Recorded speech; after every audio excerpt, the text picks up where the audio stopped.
Yo, selamat datang di channel baru. Belum kita mulai, alangkah baiknya Anda mendukung saya dengan cara subscribe channel ini agar saya lebih bersemangat dan tidak putus asa dalam membuat konten. Pada kesempatan kali ini, saya akan melanjutkan alur cerita light novel Teen Secara Slam Dataken volume 12 part 2. Tanpa lama-lama, langsung saja kita mulai.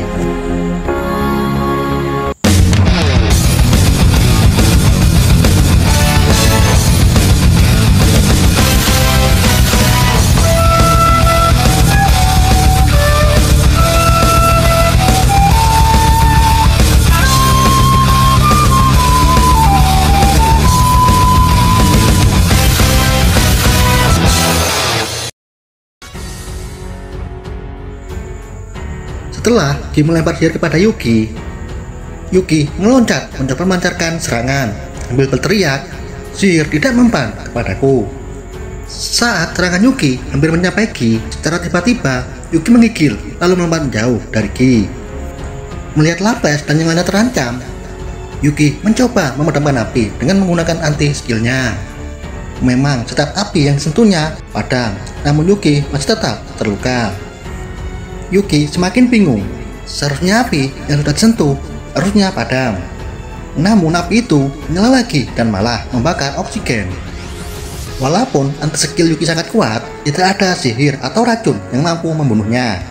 Namun Yuki tetaplah manusia. Yuki akan mati jika tanpa oksigen.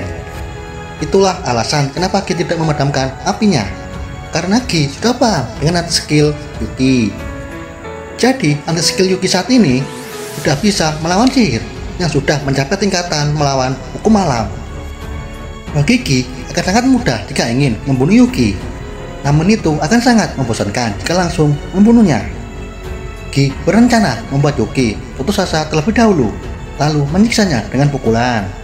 Sedangkan Yuki yang jenius, dia mati-matian memikirkan cara untuk mengatasi situasi saat ini. Namun tetap saja Yuki tidak bisa menganalisis rencana Gi. Yuki masih punya kekuatan kartu truf, kekuatan yang dia bawa sejak lahir, ditambah greedy yang ia ambil dari Mariabel. Selain itu, Yuki juga punya skill pencipta. Skill pencipta adalah sebuah skill yang bisa menciptakan keterampilan apapun. Sambil memancing emosi Gi, Yuki diam-diam membiarkan kekuatannya meningkat dalam tubuhnya. Dengan itu, akibatnya Yuki berevolusi dari manusia menjadi Sage, lalu dilanjutkan dari Sage menjadi Shine. Jadi, evolusi Yuki saat ini telah melebihi Hinata. Bahkan, Yuki tidak perlu bernapas. Jika Yuki bisa mengubah energinya menjadi sihir, Yuki bisa menyaingi Luminas dan Leon. Sambil menghina dan meremehkan, Gi masih kecewa dengan peningkatan kekuatan Yuki. Itu menyedihkan. Lalu mereka melanjutkan pertempuran. Satu detik kemudian, Yuki mengerti kenapa Gi disebut sebagai Raja Iblis terkuat. Walaupun Yuki sudah berevolusi, tapi tetap saja Yuki kesulitan, bahkan serangannya tidak ada yang mengenai Gi. Serangan halus, serangan kuat, semuanya gagal. Lapes yang melihat pertempuran tersebut, Lapes terpukau dengan kekuatan Yuki. Bagi Lapes, kekuatan Yuki sudah melebihi imajinasinya, namun kekuatan Gi Crimson itu benar-benar di luar nalar. Walaupun Yuki menggunakan kecepatan 100 meter per detik, itu tetap saja hasilnya zong. Bagi Gi, ini hanyalah permainan anak kecil.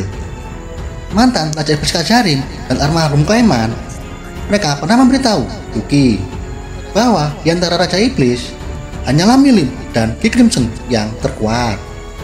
Setelah melihatnya sendiri, Inting Lapes mengatakan jangan pernah melawan kekuatan yang berdiri di puncak rantai makanan. Dengan itu, seharusnya para badut sadar dengan rencana naifnya, yaitu menguasai dunia. Lapes yang melihat Yuki terkapar, Lapes memikirkan cara menangani situasi saat ini. Bagi Lapes, akan lebih mudah pergi menuju luar angkasa daripada keluar dari situasi saat ini. Lapes berpura-pura berkhianat kepada anggota badut moderat. Lapes mendekati Gi untuk mendapat perhatian dengan berlutut. Dengan ini, Lapes berharap mendapat celah agar Yuki dan lainnya dapat melarikan diri. Lapes sudah bertekad mengorbankan dirinya. Tanpa malu, Lapes mengatakan, "Kisama, saya yakin saya pasti akan berguna bagi Anda. Setidaknya ampuni nyawa saya." Kebingungan Tiar dan Footman mencapai tingkat mitos. Apa yang terjadi dengan Lapes? Sebelum Lapes melanjutkan kalimatnya, Yuki berdiri dengan tubuh yang bergemetar, kehabisan cara dan kehabisan tenaga.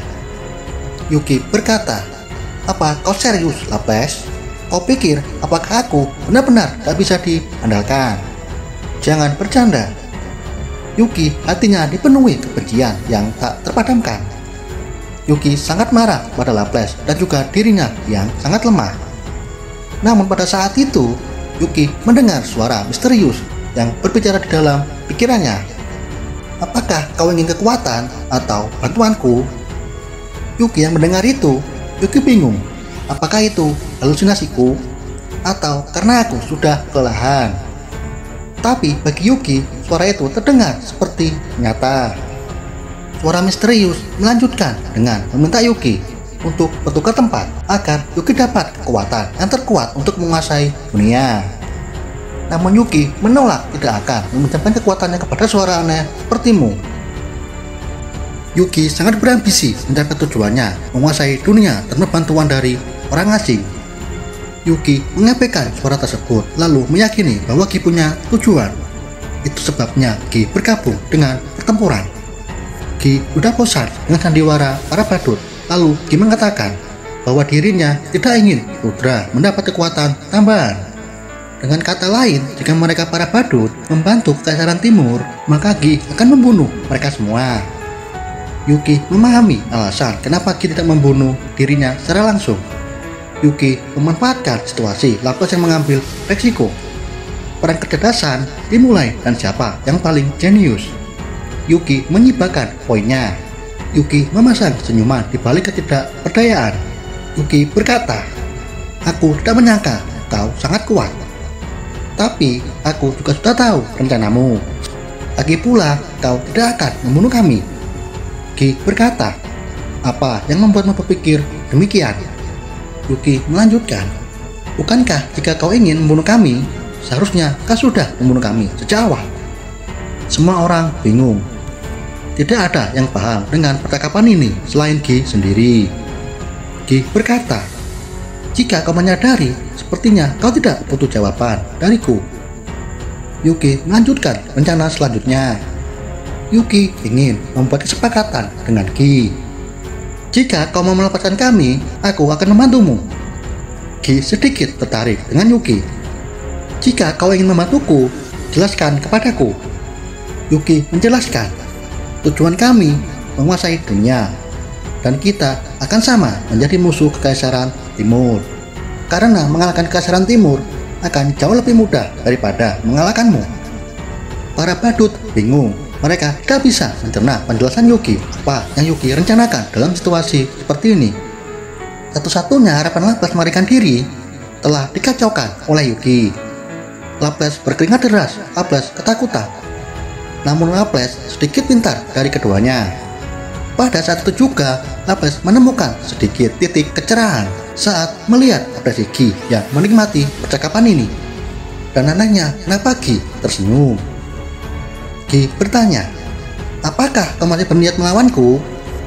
Yuki menjawab, "Tentu saja aku akan melawanmu, tapi setelah aku menguasai dunia. Memang saat ini aku tidak bisa mengalahkanmu, tapi suatu saat nanti aku pasti akan mengalahkanmu.